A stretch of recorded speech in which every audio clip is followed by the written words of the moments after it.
So I want to say appreciation to everyone that submitted testimony. I think we had 594 people sign up. Out of those, 273 spoke at the hearings. I have finally almost finished reading through, like, these are all in support of the bill, not with any attachment. These are opposed. In addition, we each got many emails individually, so there was a great deal. There's just extraordinary knowledge. I mean, I think people should realize what an incredible place, incredible people we have here. I'm trying to, we do have a problem. I think anyone that's doesn't see that there's an issue here has got to be blind to what's going on around the world or on the other islands, and that it's important that we deal with it now. If we don't, we will be giving up our authority, abdicating, and the state legislature will most certainly make a decision what it wants for this island. We are really the only island, the only county left that where the biotech companies are not so well established that if we were to come in and try to regulate, that we wouldn't be undermining a whole job segment. And I think, to the best of my ability, what my aim to do is how do we draw the line fairly? What is Pono? You know, where do we deal with papaya, which have been studied for 12 years? How do we deal with them? How do we deal with, and just trying to hold the line where we are, but not say, oh, let's send it out. Every time there's been a task force, nothing has happened. Every time there's been committees, nothing has happened. So that doesn't mean that I believe it's very important to pass this now with, what I want to know is where everybody on the council disagrees, what would make it so they could live with this bill. For me, I would like to see no more GMO introduced to this island. Okay, no more GMO introduced to this island until we start doing that task force to find out, do the studies. You know, we're not the experts here. You know, I'm listening, and like I said, both sides have great arguments. And I cannot tell this person whose reality, their perception is their reality on both sides. I cannot switch their sides and try to talk them into switching a side, because that's their reality. But we're not, I just feel so uncomfortable not being that scientist at the table or saying things about USDA and FDA in here that I don't agree with, because if you're saying I'm not trusting them, I have to trust them to some extent. Margaret said that one of her main concerns with GMO is the cross-pollination and the effects that crops could have on other crops. That is clear as a problem, but I think my main concern, and what, you know, if I'm looking at trying to narrow our focus to something that we can legislate without being too cumbersome, I would like to identify what it is actually is the biggest threat to our island. And after digesting what I've been able to and listening to what's going on Kauai, I pretty much agree with a statement that Valerie, Ms. Poindexter made, is that the field testing, the GMO open field testing, and the GMO seed corn has actually presented the biggest threats to our environment and to the people here and on islands in general. Whereas on the mainland, some of the regulations and restrictions may work. I feel that the islands are such unique and fragile places, and that we're so small that the amounts used to grow these types of crops and this type of farming is a lot more intense as far as its effects. So for me, I mean, I was looking at how can we pinpoint something, because I think what we've seen so far in Bill 79 is a little bit unmanageable, and I guess that's, I'm not trying to put it down. I admire Margaret for bringing this forward and including everything she did in the bill, but I think if we're actually going to be able to pass something here, I would look more at the example of the prohibition on GMO taro and coffee as somewhere we need to go towards there, maybe not as simplified as that, but something less cumbersome than what we're looking at now, and easier to understand and something easier to prohibit, because if we can narrow it, then I think, as someone has already mentioned, the enforcement would almost become a non-issue, because it just wouldn't be able to occur. It wouldn't be something you could hide away, and you would know exactly what it is that's prohibited, and I don't think we would have to worry so much about enforcement either. I'm vehemently opposed to Monsanto and the alike. 100%. We are dealing with a unique county, a unique agriculture environment here. I am very much about balance, and I think this conversation is not started out with GMO. I think we should move on to food sustainability and food security. That's what this conversation is really about. It's all tied together. I'm not a GMO guy. I'm not a super anti, and I'm not like super supportive. I'm just trying to find balance. I think there's a place for it when it's there. I have some concerns with this bill, just like right where it goes into the prohibitions, where it says no person shall knowingly engage in propagation. Mr. Kern, are you on the amendment? I am on the original bill. The original bill. Okay, thank you. No worries. Yeah, I'm on the original. I think the amendment looked to be the same as well. Yeah, no person shall engage in propagation, cultivation, raising, growing, sale, or distribution of transgenic organisms. That's huge. And then you exempt it down below. I'm just like, if we're going to do something, it has to be succinct and concise. And to me, that says, Safeway, you can't sell. And I mean, that's a different conversation than labeling. You know what I mean? I'm just like, if we're going to look at it, it needs to be thought out. And I am not a scientist as well. I don't have a degree in any of this stuff, but I'm just trying to bring logic and common sense to it. I have a major issue with predatory farming. We can't be having that. I have a major issue with cross-pollination. That's huge. But everything pollinates differently. I think we need to go and look at things on a case-by-case basis. I too support an ad hoc committee or some type of group. Maybe it's a task force, or it sounds like ad hoc committee would make the most sense. But I think there's a place for GMO at times. If there's going to be something that is going to wipe out an entire industry, like it could have done with papaya, I don't see a problem with that.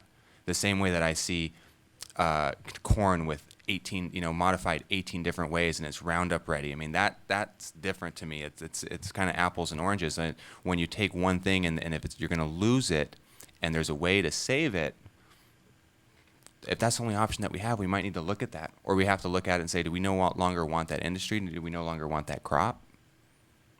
That's a big question to ask.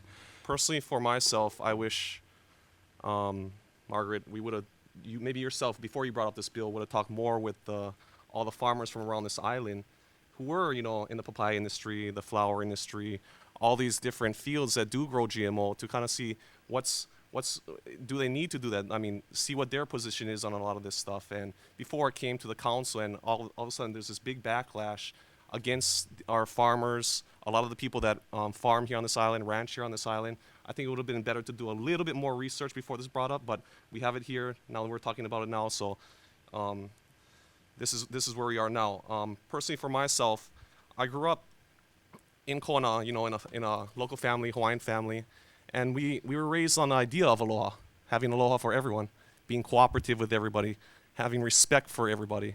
So I just wanted to bring up, just for myself, I couldn't live with not talking about the last meeting we had. The farmers that came to testify, people were being booed and being there's a lot of things said about certain, when people were testifying. And I kind of had an issue with that, because myself having the aloha, everybody says aloha aina, having aloha for each other. When you say aloha aina, make sure you have aloha for yourself and for others before we say we need to have aloha with everything else.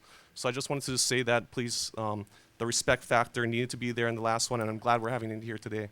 So I'm with all of us and with everybody else. So I had to bring that up within myself so that everybody knew about that. But I won't be talking too much about the pros and cons of GMO. I had an issue with this bill. I think it's overly complicated. I really wish we could have focused more on how the coffee and the taro one was, you know how simple it is. It prohibits coffee and taro GMO. Simple. It's simple for everybody to understand. With this one, there's no black and white. There's no pro. There's no anti-GMO. It's overly complicated. Nobody really understands. Even us, as the council, are having a hard time understand how this bill is actually going to affect each and every one of us on this island. So that's why it makes it difficult for myself to support or not support something like this. So that's what I had an issue with. So I just wanted to give another option, and that was a study group. Now, how I am feeling about this original bill is one of the things that really concerned me. Councilmember Kern already voiced it out. It's so hard to understand what will happen when this bill becomes law, this original bill. And I just wanted to voice out that I would be in favor in trying to find out those information that could unfoggy that or clear it up. And that's the reason why I would be interested in either setting up a task force or an ad hoc committee or a study group to somehow draft those language that would be more precise and more clear rather than this current bill. So that's how I feel at this time. You know, just so members of the public who haven't been watching us closely for the last 6 or 8 years, just so you know, my philosophical and fundamental stance is that I believe in the public's right to know. That's why, as Ms. Ford will recall, in the past I introduced a resolution calling for labeling of GMO products. That passed our council, and of course, nothing ever happened, about that or from that. And in the past, we had taro and coffee come before us, and we heard, many hours of testimony, and I supported those too. And like Mr. Drew Kanua had mentioned, talking about specifics, making it easier to handle. I think he hit it right on the head, because in those particular examples, it was easy for us to grasp the nature of the problem and how to fix it.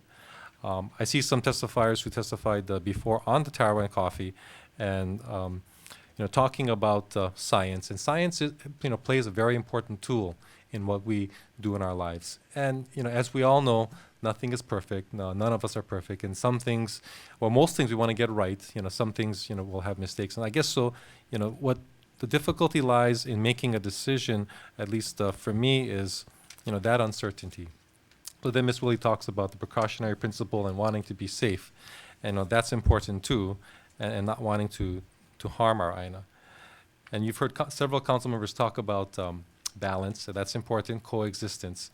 And fundamentally, from looking at Bill 79 as it's drafted now, I think Ms. Willie already has a pretty good idea that it needs work.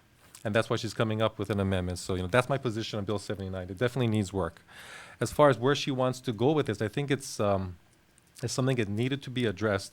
My comment to the scope of the bill is, again, that if we're going to do something broad, we need to set up specific controls in how any new introduction is handled. In other words, we cannot, as I feel, we cannot tie the hands of scientists who are trained to help.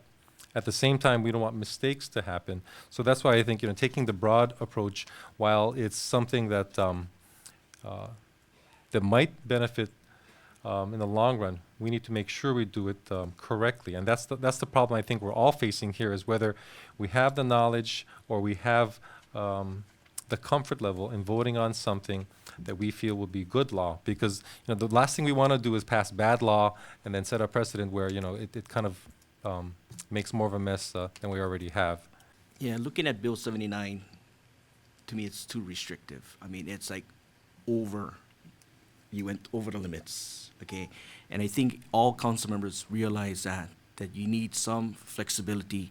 People need choices, okay?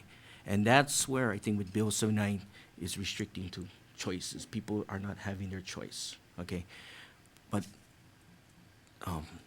the bill itself, like I said, it's too restrictive. It's, you went over the limit, and now, but with these amendments supposed amendments that will be coming forward, before we do that, I would want to see where there could be a study where we could get recommendations that can be brought back to the council so that we can do the amendments in a proper way or the best for everyone.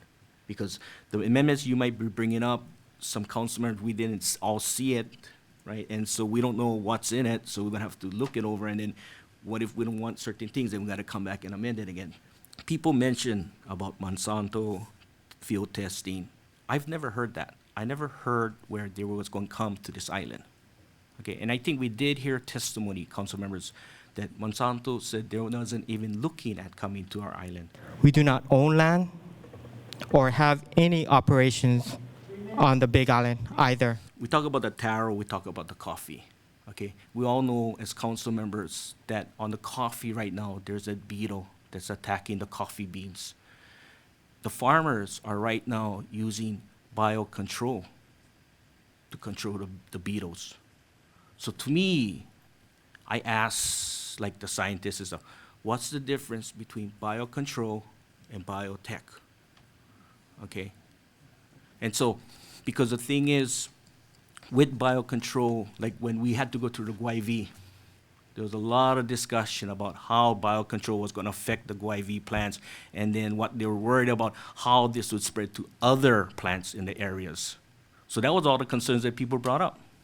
Okay, so that's where sometimes I wonder, what is the I difference? feel that we're all sort of coming together and that we can really make a difference here. I tend to agree with Chairman Yoshimoto. My preference would be that we just hold it and that we work this through, all of us. And I just get afraid it goes out to pasture, it comes back, we sort of start where we are. I think it's an important enough subject that we do hold meetings. There's certainly, I totally agree with everyone. I mean, I finally got the rest of this past week. I mean, I wish I had gotten this July 2nd. It was really the past few days that I got, or the past week, all of the testimony. So everything was blocked. I don't know whether you all have gotten all of this, but it's, every time I said, oh, I've been through enough, I'm sure I've gotten the gist, and then I go on and I come to one talking about the task force on coexistence and why the problems were there. I get one from 2012, one of the council members who submitted testimony submitted a GMO bill to the Honolulu Council, and that it was not allowed to be addressed. The chair did not allow it to be addressed. I mean, I just kept hitting and pearls of wisdom. And one thing that was mentioned, there's certainly, I sort of debated, do I take this bill and really simplify it down? I think it needs to, but I really hope that we could sort of have a discussion closer to where I started, and particularly including all of those findings and purposes. A lot of that is there really addressing legal issues that I could see being raised.